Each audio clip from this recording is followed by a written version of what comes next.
Salut. Les nuages ou l'eau de pluie ne se sont jamais formés une seule fois comme le monde entier le croit selon cette ânerie, évaporation, condensation, pluie, mais ce sont de vrais torrents d'eau qui se forment en atmosphère.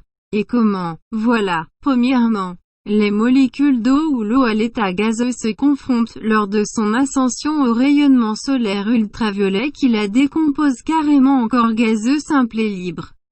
H2O. L'hydrogène monte le plus haut car il est le plus léger des gaz. C'est lui qui formera ce qu'on appelle charges électriques positives. L'oxygène se placera en bas car il est relativement lourd par rapport à l'hydrogène, c'est lui qui formera ce qu'on appelle charges électriques négatives.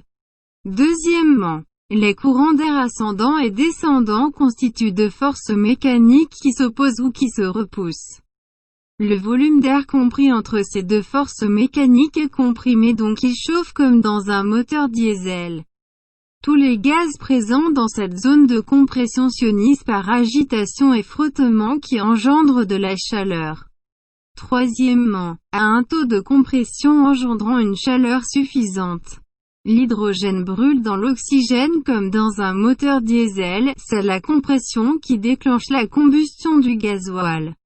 Et donc les deux gaz, l'hydrogène et l'oxygène se combinent dans une véritable réaction chimique explosive. Comme nous le savons, la synthèse de l'eau est explosive. Tout l'hydrogène présent est consommé. Il se forme de vrais torrents d'eau et ce n'est que pendant la chute de l'eau qu'elle est déchirée par l'air et réduite en gouttes. Vous voyez bien dans ce raisonnement que l'éclair et le tonnerre trouvent bien leur explication dans le cycle de l'eau. Quatrièmement, remarque. Les nuages qui pleuvent sans éclair et sans tonnerre sont des restes d'une opération explosive qui les a précédés. Et ce sont ces nuages-là qui nous ont fait passer à côté de la vérité scientifique. J'ai préparé pour ça toutes les réponses aux questions probables afférentes à ma nouvelle théorie. Je vous remercie.